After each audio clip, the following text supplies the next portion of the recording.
नमस्कार मित्रमैत्रिणींनो, सुप्रियाच्या या स्वयंपाकघरात तुम्हा सर्वांचं खूप मनापासून स्वागत आहे। आज मी तुमच्यासाठी घेऊन आलेली आहे रेसिपी। आपण एक उसळ करणार आहोत। तर काळा चणा किंवा हरभरा जो असतो तर त्यापासून ही उसळ आपण करणार आहोत। याआधी मी तुमच्याबरोबर लाल तिखटाचा वापर करून उसळ कशी करायची किंवा काला चणा मसाला कसा करायचा त्याची रेसिपी शेअर केलेली आहे। ती जर तुम्ही पाहिली नसेल तर त्याची लिंक मी डिस्क्रिप्शन बॉक्स मध्ये नक्की देईन। आणि आज आपण हिरव्या मिरचीचा वापर करून उसळ बनवणार आहोत। तर त्यासाठी काय काय साहित्य लागणार आहे ते आपण पाहूया। तर इथं आपण हरभरे घेतलेले आहेत की जे सुके हरभरे असतात तर ते रात्रभर भिजत घातले होते। याला कोणी हरभरा किंवा काळा चणा देखील म्हणतं। रात्रभर भिजत घालून सकाळी स्वच्छ पाण्याने धुवून कुकर मध्ये हे एकदम मऊ असे शिजवून घेतलेले आहेत। एकदम मऊ झालेले आहेत ते। तर काय करायचं की म्हणजे कुकर मध्ये आपण वरम भाताबरोबर लावून 4 शिट्ट्या काढू शकतो किंवा एकदम छान अशी मऊ शिजण्यासाठी बारक्या कुकर मध्ये आपण पाण्याला जेव्हा उकळी येते म्हणजे हरभरे टाकायचे, पाण्याला उकळी आली की मग कुकरचं झाकण लावून बंद गॅसवरती अर्धा तास ठेवायचं। तर असे छान मऊ असे हरभरे आपले शिजतात। त्यानंतर आपल्याला इथं कांदा लागणार आहे।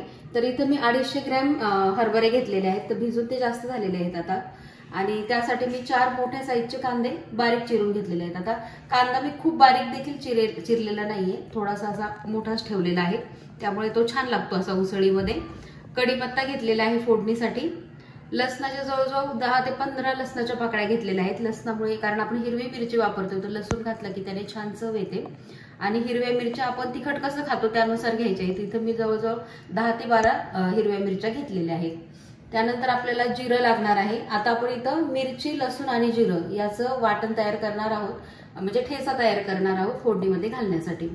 त्यानंतर फोडणीसाठी हळद लागणार आहे, हिंग लागणार आहे आणि चवीप्रमाणे मीठ आपल्याला घालायचं आहे। तर आपण आता आधी वाटण तयार करून घेऊया आणि नंतर भाजी करायला घेऊया। तर आपण आता वाटण तयार करून घेऊया।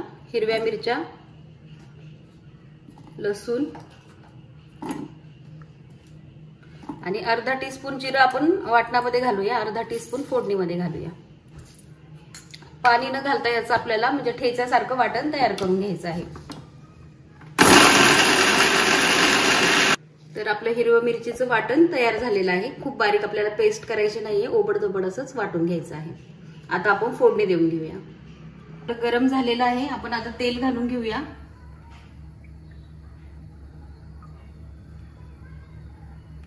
थोडंसं तेल गरम होऊ देऊया। तेल गरम झालेलं आहे, आपण जिरं घालून घेऊया।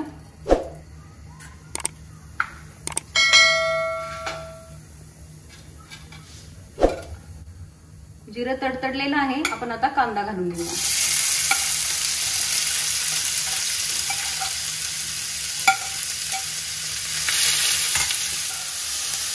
कांद्यामध्येच आपण 1 टीस्पून मीठ घालूया, त्यामुळे काय होईल कांदा आपला पटकन परतला जाईल।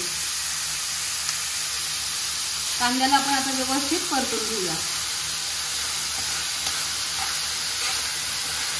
कांदा आपला परतून झालेला आहे। खूप आपल्याला लालसर करायचं नाहीये, पारदर्शक होईल असं आपल्याला तो परतून घ्यायचा आहे। 10 मिनिटं लागलेले आहेत परतायला। आता यामध्ये आपण फोडणीमध्ये देखील कढीपत्ता घालू शकतो। कढीपत्ता घालून घेऊया, हिंग घालूया,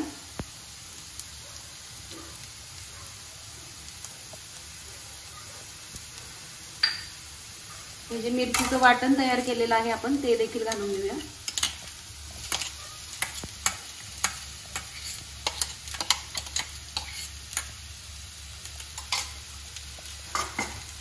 हळद घालूया अर्धा टीस्पून। आता आधी 1 चमचा मीठ आपण घातलं होतं, आता चवीप्रमाणे आपल्याला जर लागणार आहे एवढं मीठ आपण घालूया। आणखीन अर्धा टीस्पून मी घालत आहे। आता हे व्यवस्थित आपण परतून घेणार आहोत।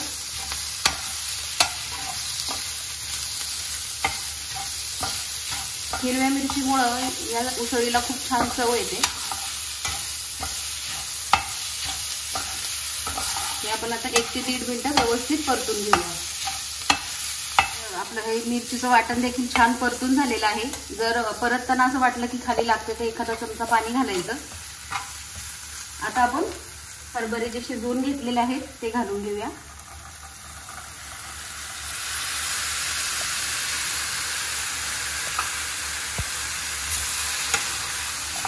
गॅस एकदम बारीकच ठेवायचा होता.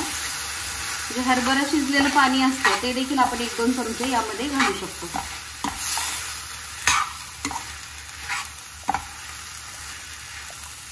पुन्हा आता व्यवस्थित आपल्याला हे परतून घ्यायचं आहे, जेणेकरून कांदा मसाल्याचं वाटण सर्वत्र लागेल.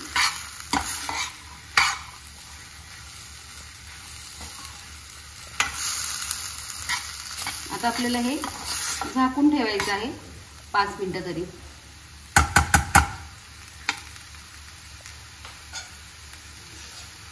एकदम बारीक गॅसवरती आपल्याला झाकून ठेवायचंय 5 मिनिटं, म्हणजे छान त्या हरभऱ्यामध्ये देखील मसाल्याचा फ्लेवर उतरेल. आणि मध्ये मध्ये चेक करायचं, जर तुम्हाला वाटते खाली लागते तर एखादा चमचा पाणी त्यामध्ये ऍड करायचं आहे. 5 मिनिटं झालेली आहेत. पहा आपली उसळ तयार झालेली आहे. मध्ये एकदा मी व्यवस्थित परतून घेतली होती परत एकदा. आता गॅस बंद करूया आपण. आणि हरभरे तर आपले शिजलेलेच आहेत, त्यामुळे फक्त 5 मिनिटं आपल्याला छान त्याला वाफ आणायची आहे, जेणेकरून सर्व मसाले व्यवस्थित होतील, भाजी पूर्ण चविष्ट होईल. आता आपण सर्विंग प्लेटमध्ये भाजी काढून घेऊया. तर हे पहा, हिरव्या मिरचीचा वापर करून आपली हरभऱ्याची उसळ, काळ्या चण्याची उसळ तयार आहे. आणि म्हणजे खूप घमघमाट सुटला या भाजीचा, असं तोंडाला पाणी सुटले की खरंच खूप छान लागते, खूप चविष्ट लागते. वेगळ्या पद्धतीने थोडा हिरव्या मिरचीचा वापर करून तुम्ही ही भाजी नक्की ट्राय करा. तर अशा प्रकारे हरभऱ्याची उसळ आपली तयार आहे हिरव्या मिरचीचा ठेचा वापरून. आणि चवीला ही खूप अप्रतिम लागते. मी म्हणते म्हणून तुम्ही एकदा नक्की ट्राय करा. आणि तुम्हाला ही रेसिपी कशी वाटली ते मला कळवायला विसरू नका. तुम्ही जर ट्राय केली तर तुमची कशी झाली ते देखील कळवायला विसरू नका. त्याचप्रमाणे तुम्ही खूप मला भरभरून प्रतिसाद देत आहात, त्याबद्दल मी तुमच्या अगदी मनापासून आभार व्यक्त करते. आणि चॅनलला जर अजून सबस्क्राईब केलं नसेल तर नक्की सबस्क्राईब करा. रेसिपी आवडली असेल तर रेसिपीला लाईक करा. तुमच्या मित्रमैत्रिणींबरोबर देखील तुम्ही ही रेसिपी शेअर करू शकता. शेवटी एवढंच म्हणेल, माझ्या पाककलेला तुम्ही जो काही प्रतिसाद देत आहात त्याबद्दल तुमचे अगदी मनापासून धन्यवाद.